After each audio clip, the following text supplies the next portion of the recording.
If somebody is pointing at you and saying that you are causing the fits, the convulsions, the pain, the screaming, and could you stop? Is there something you could do? Would you touch the victim? Would you say some words? And anything you do, you know, will be pretty likely to entrap you.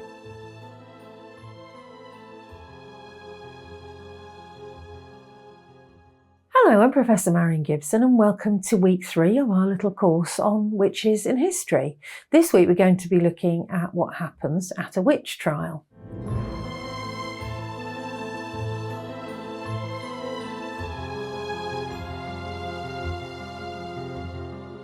So, witches were tried in very different ways across different jurisdictions. Across Europe and North America, there were so many different types of political organisation. Across Germany, for example, you had all sorts of little principalities and bishoprics, and different people were in charge in different places. Some of them were church officials, some of them were princes or electors, some of them were other kinds of legal official. So in any of those states, you might be tried in a completely different way. The same was true even in Britain. So even today we have a distinction between English and Scottish law, and that was very much true in the early modern period, the time of the witch trials.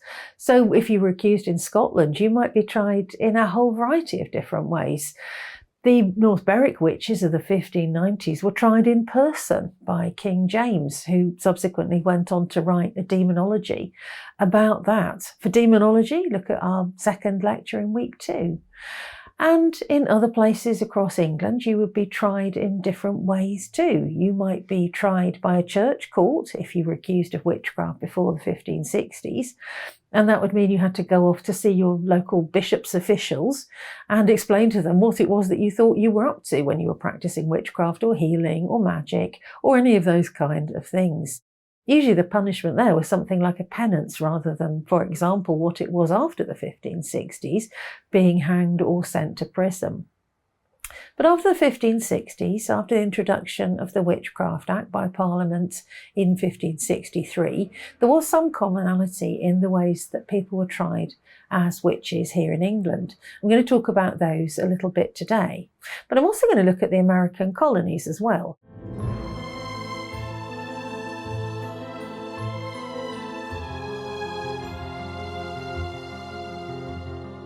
One of the most famous witch trials, and I'm sure one that you will have heard of, was at Salem in the 1690s. Starts in about 1692, really rumbles on through 1693. And this was in the then colony of Massachusetts, where people who had emigrated from England had taken with them some of their own laws and social customs, and certainly their beliefs about witchcraft, lived, and where they tried out a new form of witch trial themselves too, which did not end so well, as you may know. So I'm going to talk a little bit about witchcraft trials in England and in America across really the 16th and 17th centuries. To start with, let's look at an image from Salem. This is a much later image, so this is a 19th century version of what people thought might have happened in the Salem courtroom during the witch trials. But I think it sums up quite nicely what you'd have expected to see in an American or an English court when a witch trial was going on. So at the front, we've got the magistrates, usually a couple of them during the Salem trials, probably people like John Hathorne, or possibly somebody like William Stoughton, who ended up essentially chairing a panel of magistrates in the court that tried the witches. We've got a soldier in the background who is guarding the place, who is one of the court officials, if you like. And in front of this magistrate's dais, or set-apart area at the front of the courtroom from where they do their judging, and from where, as you can see, they keep records of the case, you have the accusers. In this case, people will probably know that these were Abigail Williams, aged 11, and Betty Parris, aged 9, and they were the niece and daughter of the Reverend Samuel Parris of Salem Village. Samuel had come to Salem Village in the 1670s, and there he had set up as the pastor of the local church, which was essentially what we would now think of as a congregational church. And it was not long before his daughter and his niece began to accuse people of bewitching them. They started with Tituba, a Native American serving woman, perhaps a slave, and certainly somebody who had a history in slavery with Samuel Parris. They also accused Sarah Good, a local woman who was very poor and had been living rough in the community for some time. And they accused Sarah Osborne, a widow.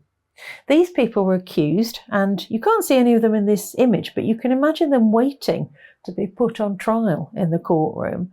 And they would have been in a very, very difficult position. Look at the crowd in this image. I think one of the things I'd like you to take away from this course is the sense that it took a lot of people to put on a witch trial. It took a lot of accusers, and it took a lot of court staff. These are very expensive events. I'm doing some work at the moment on some witch trials in England in the 17th century, and the sheer expense of keeping all the people in prison, bringing them to the courtroom, putting them on trial, feeding them, clapping them in irons, making sure that nothing terrible happened to them on the way back, and particularly that they didn't escape, paying all the court officials for their time, buying paper and ink, shipping people around to give evidence. This was all a massively expensive endeavour, and it demanded a huge number of people.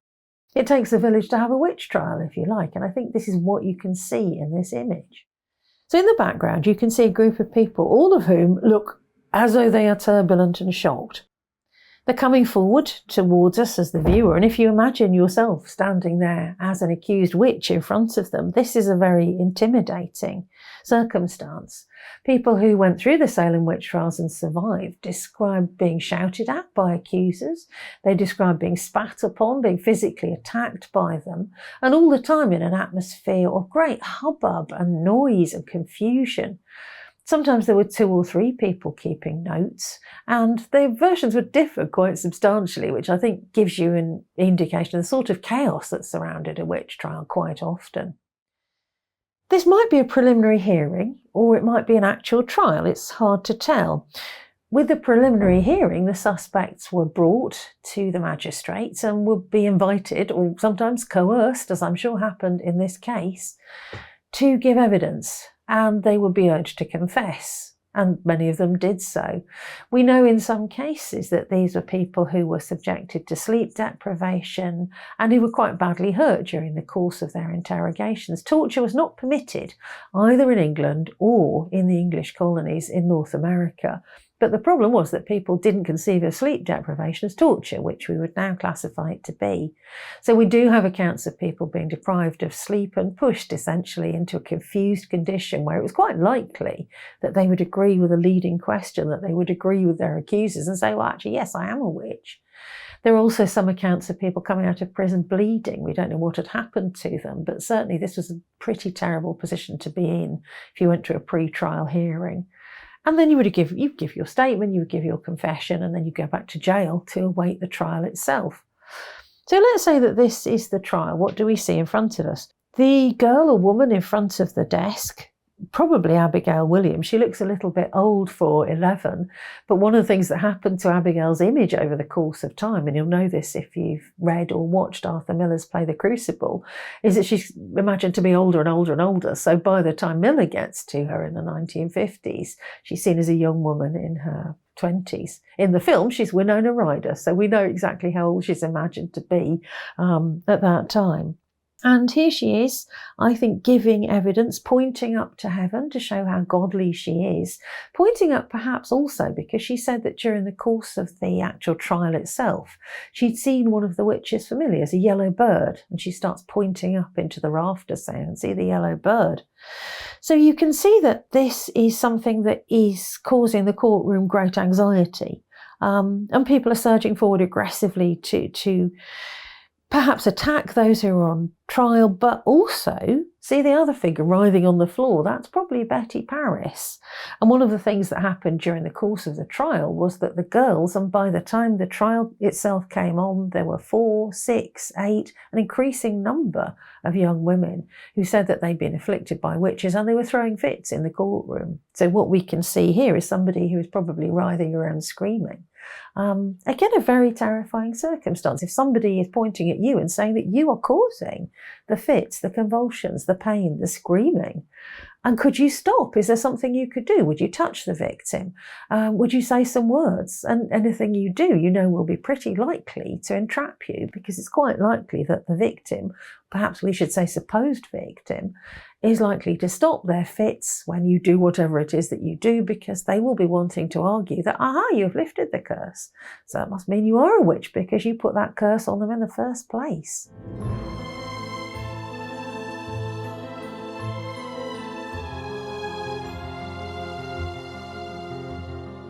The first thing that would happen to you in the courtroom was that a charge would be put to you. So an indictment would be drawn up, meaning the formal charge made against you, and you'd be invited to plead, to say whether you were guilty or not guilty. And in the Salem case, there was a remarkable innovation. In an English case, if you had pleaded not guilty, you would be put on trial because there was clearly something to try, something to look at, to investigate, and the case would go forward. But if you said that you were guilty, you would not actually be tried. You'd probably just proceed straight to punishment, which might be imprisonment or execution if you were being tried in England. However, at Salem, people who confessed were essentially acquitted, let off. It was decided that, of course, they had been guilty of witchcraft, but it was hoped there might be some opportunity for them to repent and to move forward as a Christian. They might very well go back to jail, but they would be unlikely to be executed. This turned everything on its head, and it meant that it was very easy for people at Salem to confess. If they said that they were guilty, then their life would go on. If they said that they were not guilty, they would be put on trial, and they would very likely be found to be guilty after all. The picture just gets more and more confusing in a case like this. There is an official legal setup, but as is so often the case in a witch trial, people decide to depart from it. In the case of Salem, it's really because they want to save the lives of their fellow colonists. They don't want to execute hundreds of people, which is what they would have had to have done by the end of that witch trial. But they end up, of course, having to execute a number of people who will not confess and be saved, who will continue to insist that they are not guilty, who will be put through a trial like the one in this image, and who will be found guilty at the end of that and executed. So people like Sarah Good were in fact hanged in the summer of 1692, and she was hanged along with 18 other people. So the overall total of executions at the Salem trials is 19. One man was also pressed to death because he refused to plead. He refused to say whether he was guilty or not guilty, and he was killed by having stones loaded onto his body until he was unable to breathe and in fact died. Sarah Osborne died in jail, so she didn't even get to attend a witch trial like this one. And Tituba was quite lucky, actually. She was returned to jail, and she wasn't actually formally indicted and tried until 1693, at which point the indictment was thrown out. By 1693, people were starting to think the Salem trials had been a huge mistake. When 200 to 300 people were in jail, the court system had collapsed, a new court had to be brought in. The whole thing was beginning to look like a terrible, tragic error, which of course is the reputation that Salem has today. So this kind of witch trial image can tell us an awful lot about the ways in which witches were supposed to be tried, and the ways in which quite often people would depart from proper legal procedure during the course of a witch trial.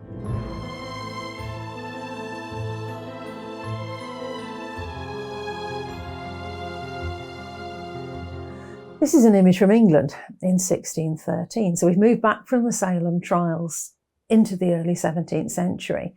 And here's something else that could go wrong during the course of a witch trial. This woman is Mary Sutton, and she is being swum as a witch in the Bedfordshire countryside, probably in 1612 before she's put on trial in 1613. Mary hasn't actually made it to trial yet, but look what's happening to her. She's not in a courtroom. She's not at a pre-trial hearing. She's actually being thrown into a mill pond and what people would have described as swum by her neighbours. It's a really great image. It shows you so much detail of what an event like this might have felt like. And I think it was specially commissioned to illustrate a news account of Mary's case. So she's been tied in a special way to start with. You can see on either side of the mill pond 2 men who are holding a rope She's wrapped around Mary's body. And if you look in front of her, you can see that she's been tied up so that her right hand, her right thumb, as it's described in the trial account, is tied to her left toe and vice versa. So she's in a very awkward, stressed position. And she's being dunked into the water. The rope is there really to save her. So it is a myth that people were simply thrown into water and allowed to drown. If you sank, then you were not a witch. If you floated, then you were a witch. But people were not left to drown if they did sink. Some undoubtedly did by accident. But the idea was that the men with the rope would haul you out, and thus you would be saved. Why might you float? Well, you might be able to swim. But that wasn't the thinking, that wasn't the demonological theory behind the swimming of a witch. The theory was that God's water, the water of baptism, which he had created and which he'd blessed you with when you were baptised into the Christian church, that water would reject you, so you'd end up floating on top of it. And that must mean you're an evil person, and that must mean you were a witch. So that's what people are looking for when they look at Mary Sutton floundering around in this mill pond in Bedfordshire in 1612 or 13. So here's Mary. There's somebody in a little boat, some kind of coracle by the look of it, who is overseeing the operation. This might be her accuser, a man named Master Richard Enger, who said that she had bewitched his son and one of his servants after she got into a row with them. There's also even a couple of dogs swimming around in the mill pond, and that seems to me one of those photo images. This is somebody who was there. This is an eyewitness account, surely. What a wonderful image. And you can see there's also a little boy sitting on the ridge of the mill house, which houses the mill wheel. Again, I think somebody saw this. And there are three gentlemen observing in the background. We'll come back to the giant pig and the cart in the background later on, but let's just focus to start with on the image of swimming the witch. So she's dunked into the water. The position that she's in makes it very difficult for her to float, although when you think about it, at the same time, she's wearing some garments. People were not dunked naked. They were allowed to wear a shift or a dress or something of that nature. And so those garments might float and hold you up to some extent. And if she does float, and I'm afraid she did float, she'll be pulled out and then she'll be sent for a pre-trial hearing and then she'll be sent to court. And that is in fact what happened to Mary Sutton in 1613, along with her mother, a woman whom we only know as Mother Sutton, who were both put on trial in Bedford. Why was this so? Well, it was partly because they were thought to have attacked Richard Enger's son and his servant, but also we've got another one of these simultaneous images happening here, something going on in the background, which has actually happened in the past of the narrative, well before Mary Sutton is swum in the mill pond. And she was thought to have sent her familiar in the form of a giant black sow, which is what we see here in the picture, to attack some carters who were working for Richard Enger. And their horses ran away and a wheel came off the cart, which is what you can see in the background in this wonderful action shot of the harm that a witch can do. So all the sacks are falling off the cart and the horses are running away. And the writer of the news account makes this almost a comic scene. But it leads to the witch trial of Mary and her mother. And I'm sorry to say that they were both executed as a result of this. So what you can see here is the beginning of a witch trial, if you like. This is community justice. This is heading towards something that might, in some circumstances, turn into a lynching. But at least Mary and her mother were sent for a pre-trial hearing and they were sent to court for a proper trial. The outcome of that was tragic, but they did at least do it by the book. I think another thing I'd like you to take away from this little course is the notion that people were trying to do the best they could when they tried witches. They had an entire social structure and a theological structure which demanded that they believe in witchcraft. They were encouraged to hunt witches in their communities, and they were encouraged to put them on trial. The leading men in their community were the magistrates, the judges, the pastors who oversaw these events, like the three men in the background here. They were really put in a very difficult position, and witches were sometimes acquitted, therefore, by juries or by judges in this period. A witch trial was not a death sentence, but nevertheless, a huge number of people were executed after being put through a witch trial at this time. Join me next time to hear about the afterlives of witches in popular culture and modern culture today. I hope you've enjoyed today's talk. Please check out the link below for lots of additional resources where you can learn more about the topic of today's talk and the wider history of witchcraft.